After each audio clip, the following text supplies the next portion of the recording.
Olá, bem-vindos a mais um Vida Consciente. No programa especial de hoje, com o tema Alimentação e Vida Saudável, apresentaremos uma bela coletânea com os episódios apresentados até aqui. Imagens, vivências e exemplos de pessoas que, assim como vocês, também buscam uma vida mais consciente.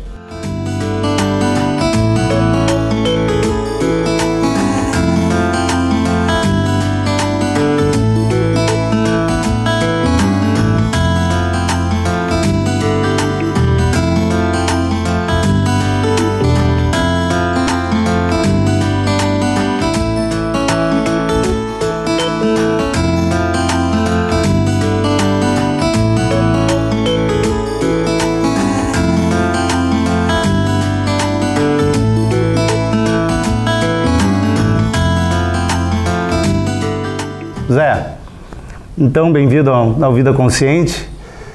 Conta um pouquinho pra gente como é que é a história do Zé Forte, como é que chegou até aqui, um pouquinho do...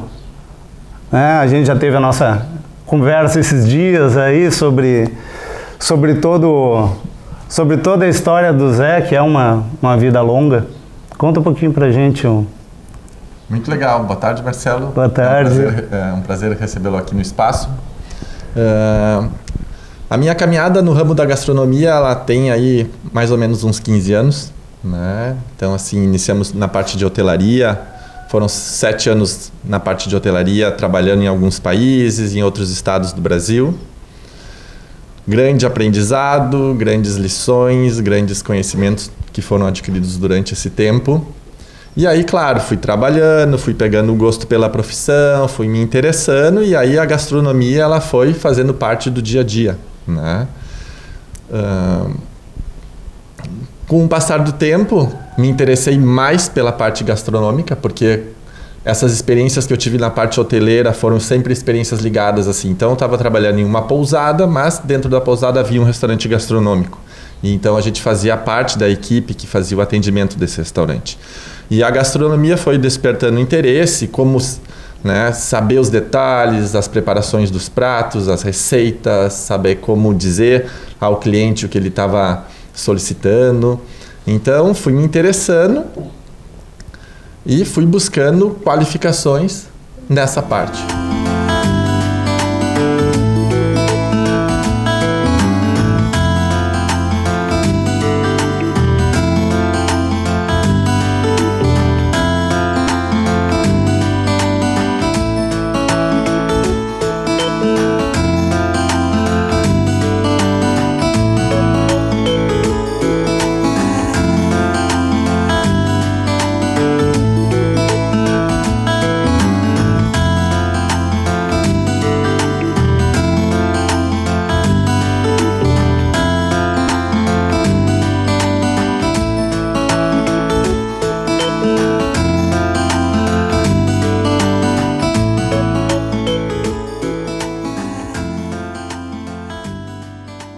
O verde, ele nasce de um propósito, né? O nosso propósito aqui realmente é trabalhar com o que a gente gosta, e a gente gosta da gastronomia, né? E as experiências passadas, elas também foram muito positivas, porque foi possível conhecer partes que era então necessário dar uma atenção maior. Então, quando se pensou nesse espaço, quando foram nascendo os primeiros pensamentos, a primeira questão foi sempre em buscar uma forma de construção, buscar uma forma de atuação, né? Utilizando recursos, utilizando materiais, utilizando a energia, de forma adequada e não exagerada, e não causando desperdícios. Então, ele nasce sim, ele é um lugar que tem diferentes pontos, diferentes características, mas com esse propósito. Então, assim, realmente de fazer algo diferenciado, trabalhar com o que se gosta, buscando sempre o bom aproveitamento. E quando eu falo bom aproveitamento, eu estou falando das energias. E a energia, para mim, é uma forma geral. Então, assim, a energia de uma pessoa que está trabalhando aqui, a energia dos recursos naturais que a gente utiliza no dia a dia da profissão, a energia dos insumos que chegaram até a nossa cozinha. Então é isso, trabalhar com gastronomia, conseguir adequar o que se gosta com uma forma atualizada do dia a dia, né? Então buscando sempre um bom aproveitamento do alimento, buscando sempre destinar todos os resíduos ao seu local de forma correta, então se classifica, se destina todo o lixo, desta forma durante todos os dias de trabalho. Que isso é uma situação extremamente interessante, que eu acho que vale a pena ressaltar aqui. Qual é o tamanho do saquinho de lixo que sai por dia? É muito pequeno, realmente é muito pequeno. Mas claro, né? Por que ele é pequeno? Porque também tem uma organização e um pensamento por trás disso, né? Então, aqui não é um espaço que oferece, que disponibiliza um cardápio longo, né? Eu acho que isso está completamente desatualizado. Então, nós temos um cardápio enxuto. Pode-se dizer que é uma cozinha do dia. Então, a gente recebe o ingrediente do dia, manipula, trabalha e serve ele à noite, né? Então, pensando dessa forma, a gente consegue ter um bom aproveitamento e aí sim o descarte ele é muito pequeno. E isso me deixa muito contente. A gente está no 3º ano de atuação e desde a primeira semana a gente sempre então destinou todos os recursos e destinou os resíduos aos seus locais corretos, né? E isso é muito gratificante, ou seja, trabalhar com o que se gosta, mas adequado a um momento, a uma atualidade. Essa é a ideia. Então, assim, somos pequenos, temos apenas 35 lugares, né? Então a gente não trabalha com aquele critério de limite de horário, de reserva, que o cliente precisa chegar até um determinado horário. Então aqui o cliente faz a reserva para o melhor horário para ele, né? A mesa está destinada a ele, né?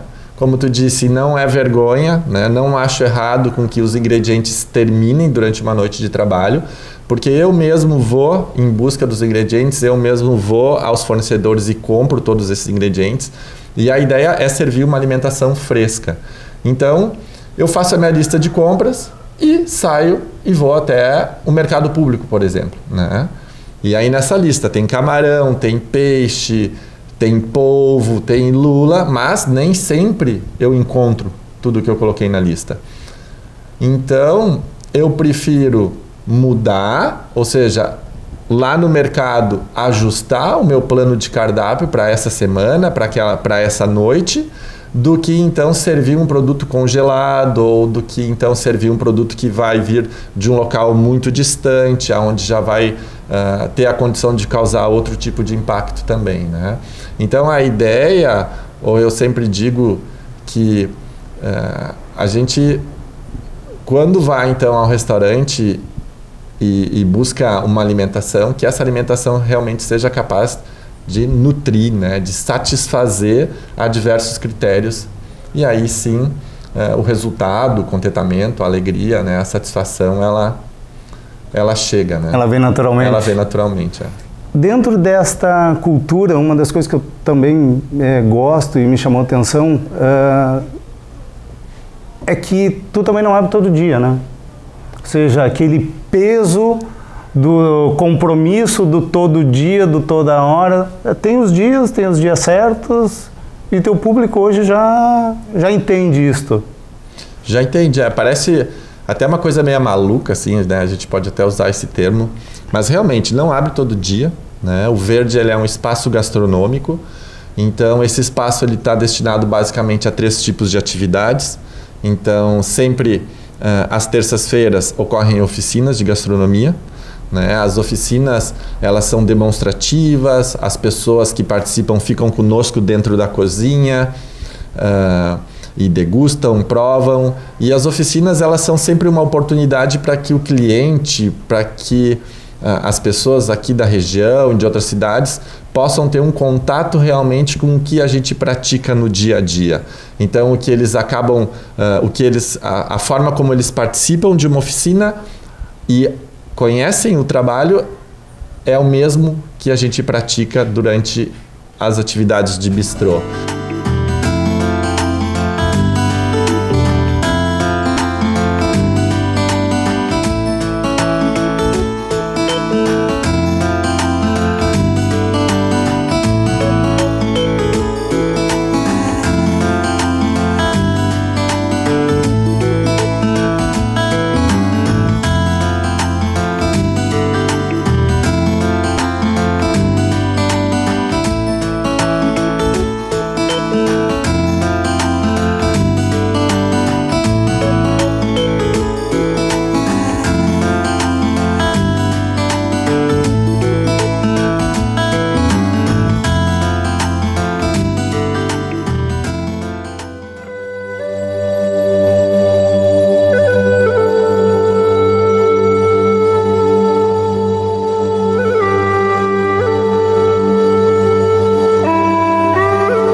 Vamos conversar aqui com o Zeca, que, assim como estamos vendo aqui, é uma pessoa que está totalmente integrado à natureza, né? Temos o Zeca orgânico, né? Trabalha com seus produtos orgânicos, ele vai falar aqui pra gente. Temos aqui algumas amostras e algumas degustações que a gente já fez aqui. Então, Zeca, seja bem-vindo. Obrigado, Marcelo. Obrigado por nos receber aqui. E conta um pouquinho pra gente da origem, da essência do Zeca, como é que o Zeca foi parar assim tão pertinho da natureza.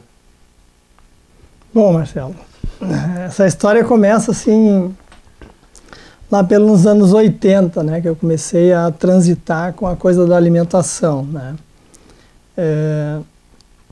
que já vinha de família também, né. A minha família de origem, meu pai produzia muita coisa em casa, né, eles eram professores os dois, então a gente sempre conviveu com essa coisa da horta caseira, a mãe produzindo, fazendo toda a alimentação em casa, né, para nós filhos, né, numa família grande. E lá pelos anos 80 eu comecei a tomar um contato assim com uma questão mais ligada a meio ambiente e alimentação, né. Nesse período aí lutando por questões de tratamento de efluentes, diminuir a poluição no Rio dos Sinos, né. E isso foi me trazendo uma forma de consciência também, né? Porque eu trabalhava numa área que era bem diferente, eu trabalhava no ramo da indústria metalúrgica. E foi me puxando para a coisa de tomar mais consciência do meu corpo, da minha vida, do que eu estou fazendo aqui, né? O que a gente pode promover, né? De mudanças, né? Então essa mudança veio me pegando ali, né, por esse perfil.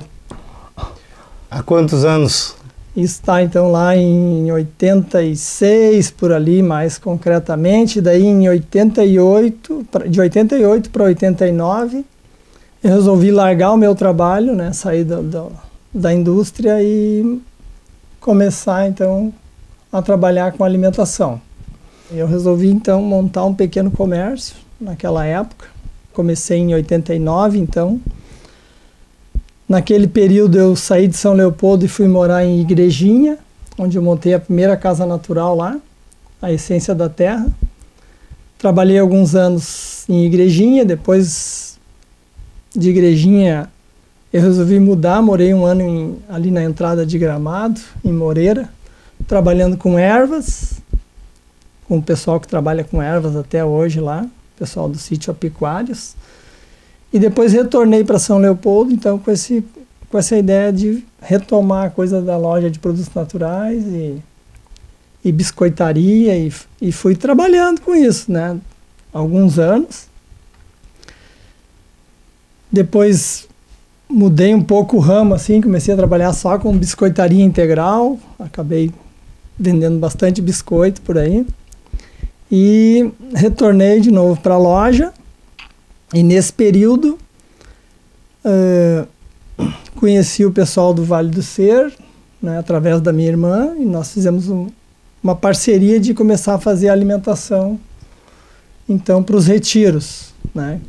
Eu fui vendo possibilidades de trabalho, né, a coisa do empreendedorismo também, que eu acho que às vezes eu tenho uma certa dificuldade, tu tem que ser mais voraz, né, e o mercado te exige isso, e eu vinha numa onda já oposta a isso, eu digo, pô, mas como é que eu vou conciliar, né, o meu lado empreendedor com o lado mais tranquilo? Então fui mudando coisas, né, que eu achava que não era o meu objetivo central, né, queria ser um grande empreendedor, um grande empresário, reduzi a minha estrutura, né, fiquei só com a loja de produtos naturais, trabalhando ali, fazendo os trabalhos do Vale do Ser. E nesse meio tempo, a loja também me dava mais despesa e já me prendia tanto também, porque era uma vida de lojista, tu começa de manhã cedo e sai tarde da noite. E nesse processo, eu passei a fazer feira, então. Resolvi fechar a loja e comecei a fazer feira com produtos naturais, que eu mesmo produzia, né? Levei minha estrutura toda para casa, comecei a trabalhar em casa. E de uma forma muito mais tranquila, né? Isso me acalmou bastante, vivia estressado. E comecei a ver rendimentos também, porque a estrutura de loja só dava gastos e eu não alcançava os objetivos. Então, essas mudanças todas, né? Hoje sou um feirante, né? Também. E chefe de cozinha, né? Que é os trabalhos de foco principal. Mas na minha vida pessoal eu percebo assim, todas essas mudanças que foram me trazendo até aqui sempre muito ligado ao meio ambiente e uma coisa mais de consciência de si, né? Tomar consciência através do que tu está fazendo, do teu alimento, o que tu pode proporcionar para outras pessoas, né? E estimular que as pessoas também podem mudar e acreditar nos seus projetos, né? Botar na prática.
Estamos aqui no Zapata Cervejaria Rural com o Felipe de Paula. Olá, bem-vindo, obrigado por nos receber. Obrigado. Então a Zapata é a primeira farm beer do Brasil, né? Uma cervejaria onde, né, vocês estão vendo aqui, temos a mata atrás, vocês vão ver o pomar, toda a estrutura aqui que a gente tem como uma fazenda de fato, e conhecer a história do Felipe, o caminhar do Felipe que chegou aqui nesse diferencial todo nessa fábrica que hoje fábrica rural, que já é uma fábrica, né, de representação nacional já aqui dentro de uma fazenda, de um sítio. Bem-vindo.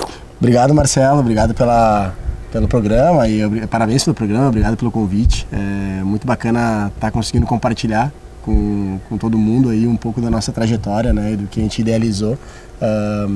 Essa fábrica é um pouco diferenciada, né?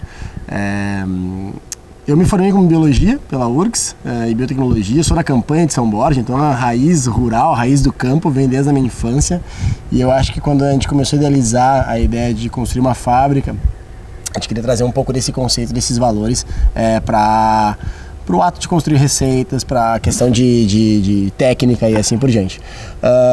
Então comecei a desenvolver cervejas lá em 2009 como cervejeiro caseiro, e quando eu adquiri o sítio Del Bosque, onde a Zapata está inserida, em 2012, a gente começou a construir um plano de negócio para uma cervejaria, que no caso seria a primeira Farmhouse Brewery, ou cervejaria de fazenda do Brasil, né? Que é um conceito franco-belga que os Estados Unidos agregou na década de 80, e veio trazendo grandes novidades e inovação no mercado cervejeiro.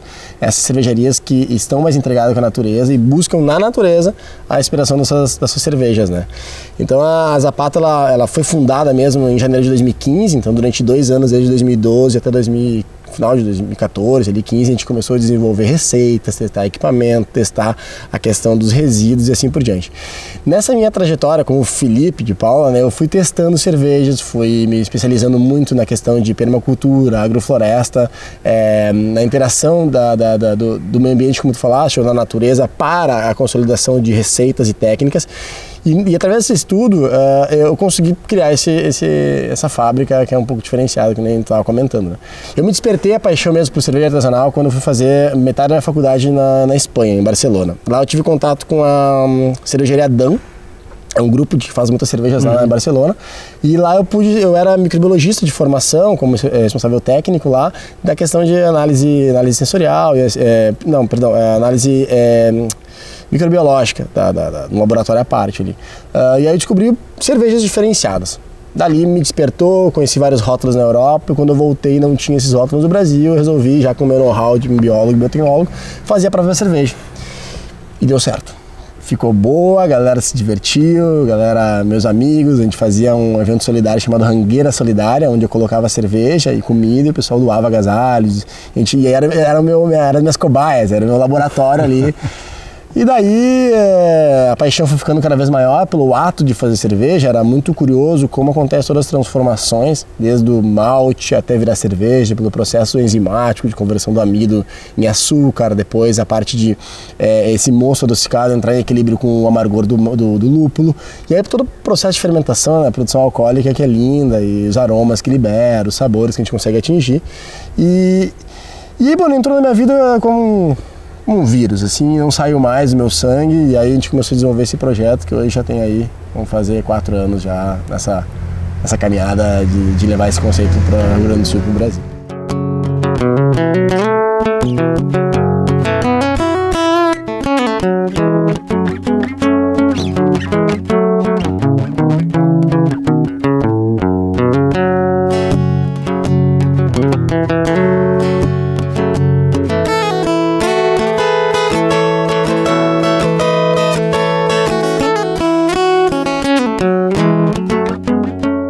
Então a gente olhar o líquido não só como bebida alcoólica, entretenimento, olhar como cultura, como alimento, a gente consegue levar também algo a mais do que o líquido, e sim cultura, que é um pouco do que a gente traz nos nossos rótulos, na concepção da Zapata.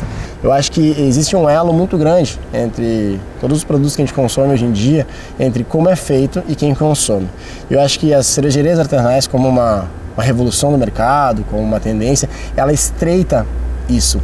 possibilitando a pessoa enxergar um growler, que é uma garrafa maior para encher a cerveja, e na fábrica encher aqueles 2 litros para um assado, para um churrasco, para uma janta em casa. Isso seria incabível se a gente fosse pensar mais ou menos 5 a 10 anos atrás. E hoje é bem plausível. Imagina que a gente tem mais de 50 cervejarias só na região metropolitana de Porto Alegre e quase 200 no Rio Grande do Sul. É bem provável que no raio de 30 km da tua casa vai ter alguma cervejaria que pode abrir tuas portas para tu pegar diretamente com a fonte. E nós não seríamos diferentes, né? Então a nossa porteira está constantemente aberta para essa visão da cerveja muito mais como uma bebida alcoólica, assim como um alimento.